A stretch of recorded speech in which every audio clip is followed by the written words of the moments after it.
here is another story. This one's coming from my life. So, when I was in my early 20s, I was about to embark to go overseas. I was going to be doing some work in East Africa. And I decided to take an anti-oppression training hosted by the Fellowship of Reconciliation, which is an organization that's been around for decades. They're great. During that training, one of the questions that they had us do as a group, everyone was sharing a family story that was important to them. And so I decided to share a story that I actually had never shared out loud before, even though it's a story it's a very important story to my family. And I told the story of how when I was 9 years old, my father and myself and my mother went from California, where we live, to Washington, D.C., the nation's capital.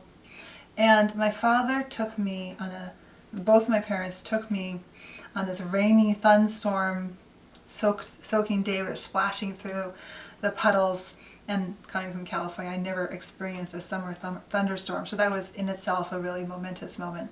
To this great big building with this curved ceiling, it's the Capitol, the rotunda of the nation's capital. And we stood in line. It was summertime, it was hot, we were wet, it was humid, and I was really, really excited to be there because I knew exactly what we were doing. And we didn't say anything. My father and I didn't say anything to each other.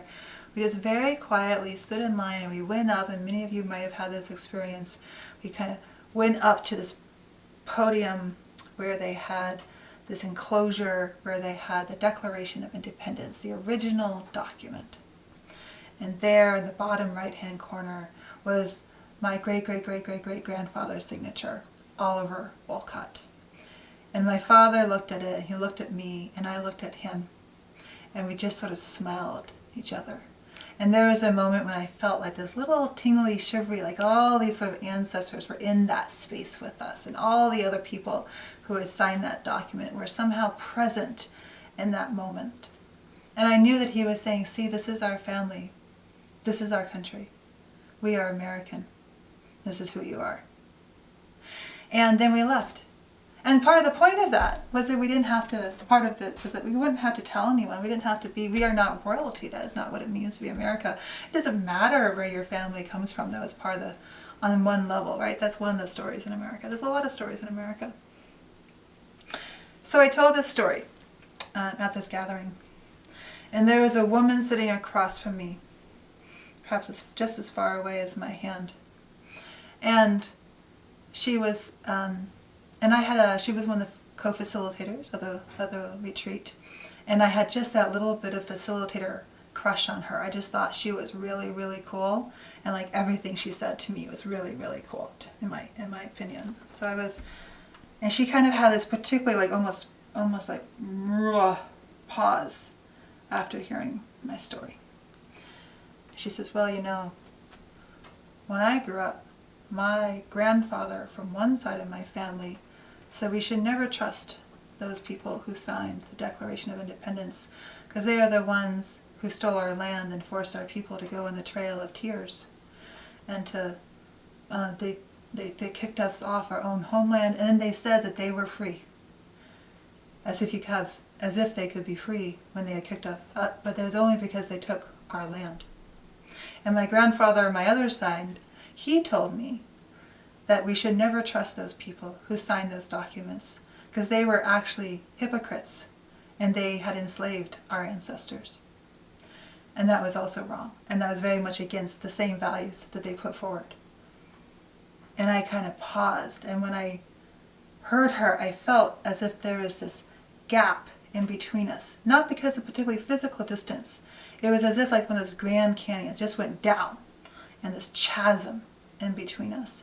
And there was a moment when I actually stopped breathing. I was just like, and this pause filled the room when she said these things. And I felt to myself, I now look back at that moment, and I think, maybe I stopped breathing because I knew that if we lived in a world where there's an eye for an eye and a tooth for a tooth, I don't know if I'd be coming out of this room alive. But there was no moment of violence.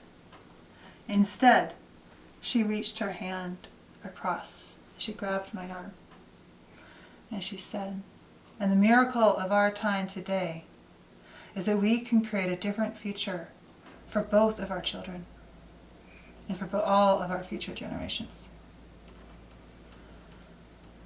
And when she touched me, I felt this bridge across this chasm that I didn't actually, had not been fully aware was between us to begin with.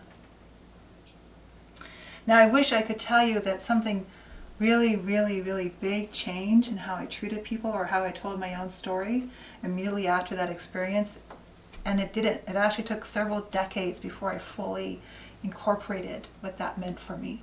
But one thing was for sure, I could never look at my own family's story or a nation's history the same. Even though I knew the facts, I hadn't felt it on some basic level until I had heard how her story and my story intersected.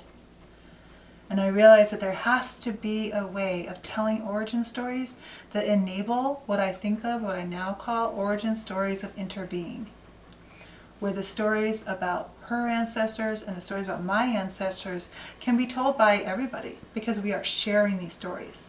My people are not, my family can't, I know so much evidence I know now, my family could not be who they are. They could not have survived without a lot of people who they subsequently wrote out of their own story.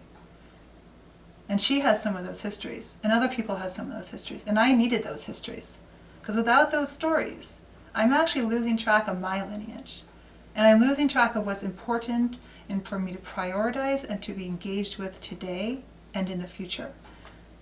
And you see, the thing is, we can create origin stories of interbeing. We can create stories in which we are acknowledging and understanding the reciprocity, fair and unfair, in our lineages, most of which contain a combination of victims and oppressors alike. And we can learn to tell those stories in ways that emphasize the relationalities that have been historically dismembered. And that is part of why I am inviting you into this Origin Stories for Interbeing course. Because the more we tell those stories of interbeing, the more we are able to enact that today and also for our futures.